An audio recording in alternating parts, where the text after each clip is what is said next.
زرش آئندہ کے بعد تمہاری خان سے بدتمیزی میں بالکل برداشت نہیں کروں گا، اور جو ہوا وہ صرف حادثہ تھا، خان کا اس سے کوئی تعلق نہیں ہے۔ زرش کو ایک سائڈ پر لاتے یزدان نے سمجھایا، مجھے آپ لوگوں سے بات ہی نہیں کرنی جو صرف اور صرف آپ دونوں کی وجہ سے اس حال میں پہنچی ہے۔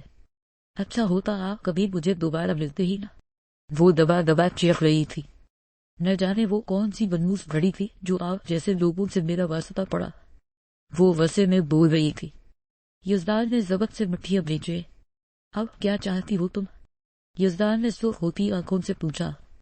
وجو کے صحت مند ہوتے ہی ہم یہاں سے چلے جائیں گے۔ وہ بنا یزدان کی طرف دیکھے بولی، علیحدگی چاہتی ہو؟ یزدان نے لب سختی سے آپس میں پیوست کرتے پوچھا، کچھ پوچھ رہا میں جواب دو۔ یزدان کے سختی سے بولنے پر وہ 2 قدم پیچھے ہوئی۔ ہاں میں آپ جیسے شخص کے ساتھ نہیں رہ سکتی جس کا یہ بھی علم نہیں وہ زندہ بھی رہے گا یا نہیں۔ زرش بےدردی سے بولتی پلٹ گئی تھی۔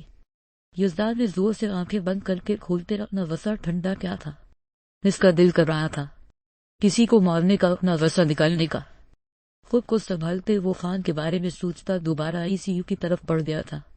زرش خاموشی سے جاتی خان پر نگاہیں غلط ڈالے بغیر خاموشی سے بیٹھ کر پرانی آیات پڑھنے لگی تھی۔ تم ٹھیک ہو؟ یزدان خان کے پاس آیا تھا۔ اس کے کندھے پر ہاتھ رکھتے اس نے پوچھا، تم زبان کو شفٹ کرنے کا انتظام کرو، اس کے ہوش آتے ہی ہم اسے شفٹ کر دیں گے۔ تب تک ہاسپٹل کی سیکیورٹی ڈبل کر دو، اپنے بھروسے مند لوگوں کو صرف اس طرف آنے دینا۔ میں اب کی بار کسی بھی قسم کی کوتاہی برداشت نہیں کروں گا۔ مجھے شیر خان کے آنے کے ٹائم موجود تمام گارڈز پر لوگ دوسری جگہ کے بیسمنٹ میں شفٹ موجود چاہیے۔ قاسم کو سپیشل روم میں شفٹ کرنا۔ قاسم کو اس طرف آتے دیکھ کر خان سرد لہجے میں بولا۔ قاسم خان کی نظریں محسوس کر کے رکھ گیا تھا۔ خان اس کا قصور نہیں۔ یزدان قاسم کو دیکھتا دھیمی آواز میں بولا، زرش کی وجہ سے وہ لوگ آہستہ آواز میں بات کر رہے تھے۔ سر ایک اور خبر ملی ہے۔ قاسم ڈرتا ڈرتا ان کے قریب گیا تھا۔ خان نے اسے سرد نظروں سے بولا۔ یزدان اسے سوالیہ نظروں سے دیکھ رہا تھا۔ سر دل کو پہلے بھی کئی بار آ کر شیر خان تشدد کا شکار بنا چکا ہے۔ قاسم کے بتانے پر تکلیف سے خان نے آنکھیں بند کی تھی۔ یزدان نے پریشانی سے خان کی طرف دیکھا تھا۔ ایک زوردار مکہ قاسم کے چہرے پر خان کی طرف سے پڑا تھا۔ قاسم سیدھا زمین پر گرا تھا۔ زرش نے آنکھیں پھیلا کر خان کو دیکھا تھا۔ سیکیورٹی ڈبل کرواؤ یہاں کی۔ یزدان کو بولتا خان قاسم کو کالر سے پکڑتا کھڑا کرتا اپنے ساتھ باہر لے گیا تھا۔ زرش نے خان کو جاتے دیکھ کر افسوس سے سر نفی میں ہلایا۔ یزدان کی نظریں خود پر محسوس کرتی وہ نظریں جھکا گئی تھی۔ میری اور یزدان کی غیر موجودگی میں یہ تمہاری ذمہ داری تھی، دل اور زمل کی حفاظت کرنا۔ قاسم کو گاڑی میں پھینکتے خان نے وسے سے دھاڑتے ڈرائیونگ سیٹ سنبھالی تھی۔ خان میں خبردار جو ایک لفظ بھی بولا زبان کاٹ کر باہر پھینک دو گا۔ گاڑی کی سپیڈ بڑھاتے خان نے بے تاثر لہجے میں کہا، کہاں مرے ہوئے تھے تم جب وہ شخص میری بیوی اور دل کو مار رہا تھا؟ سلسان جگہ گاڑی روکتے خان نے قاسم کو گاڑی سے نکالا تھا۔ سر میں میری غلطی تھی، سر میں۔ قاسم کے تسلیم کرنے پر خان نے دوبارہ مکہ اس کے منہ پر مارا تھا۔ ان کی حفاظت کی ذمہ داری تم پر تھی۔ اس کے گلے کو دباتے خان دھاوا، اس بار غلطی ہوئی تھی تم سے، مگر اس سے پہلے گن کو کیسے وہ شخص آ کر مارتا رہا۔ اس کے منہ بند رکھنے پر خان کو مزید رسا آیا تھا۔ خان نے دوبارہ جواب کھیلنے لگے ہو؟ اس کو ہچکچاتے دیکھ کر خان نے پوچھا۔ قاسم کے سر جھکانے پر خان نے ایک ٹانگ اس کے پیٹ پر ماری، وہ تکلیف سے ڈرا ہوتا زمین پر گرا تھا۔ 1 منٹ میں میری نظروں سے دور ہو جاؤ قاسم، ورنہ جان لے لوں گا۔ خان سر میری سے بولا۔ قاسم شرمندہ نظروں سے دیکھتا اٹھ کر اپنے زخمی وجود کو سنبھالتا دوسری جانب بڑھ گیا تھا۔ بلند پر زور سے پاؤں مارتے اس نے اپنا غصہ نکالا تھا۔ ایک دن میں ساری زندگی الٹ پلٹ گئی تھی۔ اپنے بالوں میں ہاتھ پھیرتے اس نے کسی کو کال ملائی، دوسری جانب موجود وجود کی آواز سنتے اس کا غصہ بالکل ٹھنڈا ہو گیا تھا۔ زرتاشا یار کیا ہو گیا، تم مجھ سے بات کیوں نہیں کر رہی؟ جب سے زیان بھائی سے تمہیں بنایا ہے تم مجھ سے کتراتی پھر رہی ہو۔ ماں نے اس کا راستہ روکتے پریشانی سے پوچھا۔ کچھ نہیں ہوا۔ وہ نظریں زمین پر مرکوز کیے بولی، تم کچھ تو چھپا رہی ہو، بتاؤ کیا بات ہے؟ ماں کے بولنے پر اس کا تن فک ہوا تھا۔ کچھ نہیں چھپا رہی نے، وہ تیز لہجے میں بولتی اپنے ہاتھ میں موجود کتاب پر گرفت مضبوط کر رہی تھی۔ ایسی بات ہے، پھر آج ہمارے ساتھ لنچ پر چلو۔ ماہم مسکرا کر بولی، میں کہیں نہیں جاؤں گی۔ وہ منہ بنا کر بولی، میرے اور بھائی ساتھ لنچ پر چلو یا پھر مجھے بتاؤ کیا چھپا رہی ہو۔ ماہم نے اسے باتوں نے بجھایا، مجھے ٹائم سے گھر جانا ہوتا۔ زرتاشا نے مسئلہ بتایا، یار لاسٹ 3 لیکچر بند کر دے، تم فکر مت کرو، ٹائم سے واپس آ جائے گے۔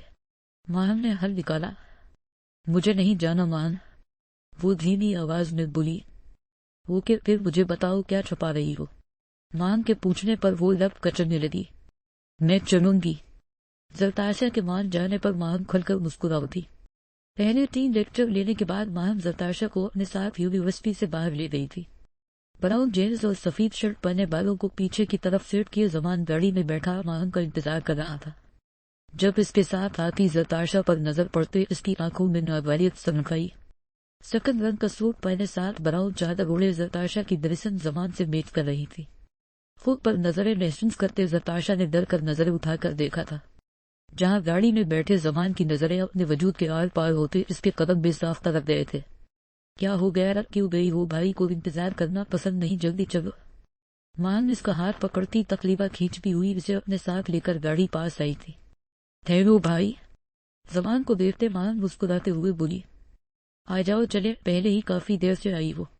زمان کے سخت لہجے میں بولنے پر ماہم نے لب دبا کر سوری کہتے زرتاشا کو پچھلی سیٹ پر دھکیلا تھا۔ خود اس کے ساتھ بیٹھتے ماہم نے زمان کو چلنے کا کہا تھا۔ بیک مرض سے بھی اس کی نظریں زرتاشا کو محسوس ہو رہی تھی۔ اپنی چادر کا کونا اپنے ہاتھ میں زور سے پکڑے وہ اپنی گھبراہٹ کم کرنے کی کوشش کرنے لگی تھی۔ زمل کی طبیعت کافی حد تک سنبھل گئی تھی، مگر تکلیف کی وجہ سے اسے زیادہ تر بے ہوش رکھا گیا تھا۔ خان کے کہنے کے مطابق یزدان نے اسے گھر میں شفٹ کروا دیا تھا، جہاں وہ سب لوگ رہ رہے تھے۔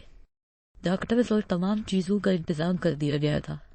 زرش ہر پل زمل کے ساتھ رہتی تھی۔ یزدان اور زرش کی دوبارہ بات نہیں ہوئی تھی۔ ایک سرد دیوار تھی جو ان دونوں کے درمیان حائل ہوتی تھی۔ زمن کاف بازو بنائی پاؤں جل گیا تھا، مگر بروقت اسے بچانے پر وہ کافی حد تک بچ گئی تھی، جس پر زرش اللہ کا شکر ادا کرتی نہیں تھک رہی تھی۔ شیر خان کی وجہ سے زمل کو اندرونی بھی کئی چوٹیں لگی ہوئی تھی، جس وجہ سے وہ جب بھی ہوش میں آتی اسے تکلیف محسوس ہوتی تھی۔ خان کے کمرے میں آنے پر بھی زرش خاموشی سے زمل کے قریب بیٹھی رہی تھی۔ تمہیں یزدان بتا رہا ہے۔ خان کے بولنے پر زرش گہرا سانس لیتی ایک نظر خان پر ڈالتی چپ چاپ چلی گئی تھی۔ خان زمل کو دیکھتا اس کے قریب آ کر بیٹھ گیا تھا۔ اس کے سوئے چہرے پر نظر ڈالتے وہ سائڈ ٹیبل پر پڑی کتاب اٹھا کر پڑھنے لگا تھا۔ وہ ہر روز 2 گھنٹے کم سے کم زمل کے پاس ضرور گزارتا تھا۔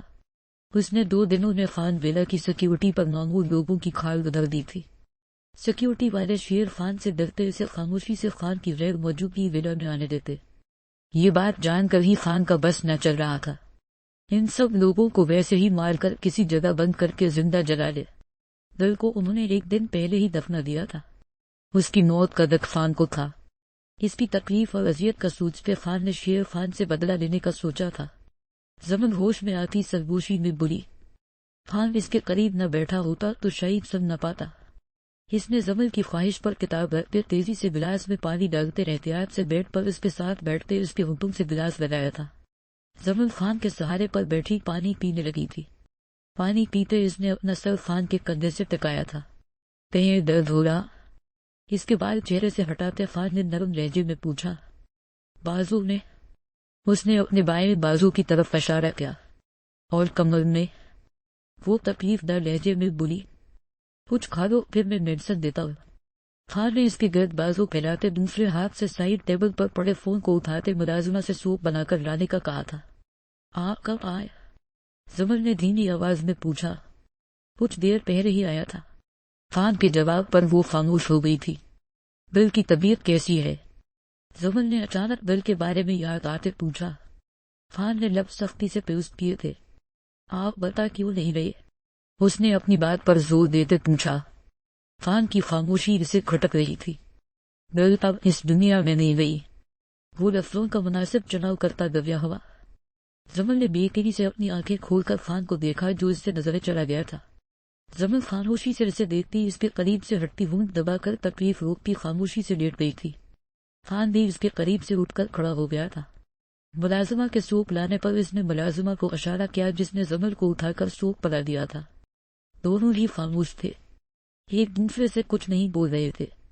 خان نے اسے میڈیسن دیکھ کر دی تھی، وہ میڈیسن لیتی واپس لیٹ گئی تھی۔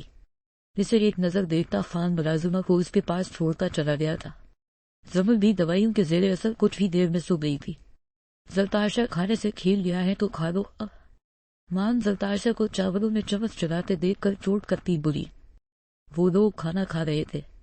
مان زمان کے ساتھ لگاتار باتیں کر رہی تھی، جبکہ زلتاشا بار بار اس کی نظریں محسوس کرتی اپنی پلیٹ پر نظریں جمائی بیٹھی تھی۔ مان کے بولنے پر وہ چھوٹے چھوٹے نوالے لے کر کھانا کھانے لگی تھی۔ بھائی ناک اور زلتاشا کپل لگ رہے ہیں، دونوں کی ڈویژن ایک جیسی ہے، مان چیختے ہوئے بولی۔ زلتاشا کے حلق میں چاول کھنس رہے تھے۔ کھانستے ہوئے اس نے پانی کا گلاس اٹھاتے لبوں سے لگایا تھا۔ زمان مان کی بات پر غصے سے اسے گھور رہا تھا، جو اس کے غصے سے بے خبر زلتاشا کو دیکھ رہی تھی۔ ماں مجھے ضروری کام سے جانا ہے۔ کچھ دیر بعد زمان سنجیدگی سے بولا۔ ماں زلتاشا کو اشارہ کرتی اٹھ گئی تھی، وہ تو پہلے ہی جانے کو تیار بیٹھی تھی۔ جھٹ سے اٹھ کر ماہن کے پیچھے باہر نکل گئی تھی۔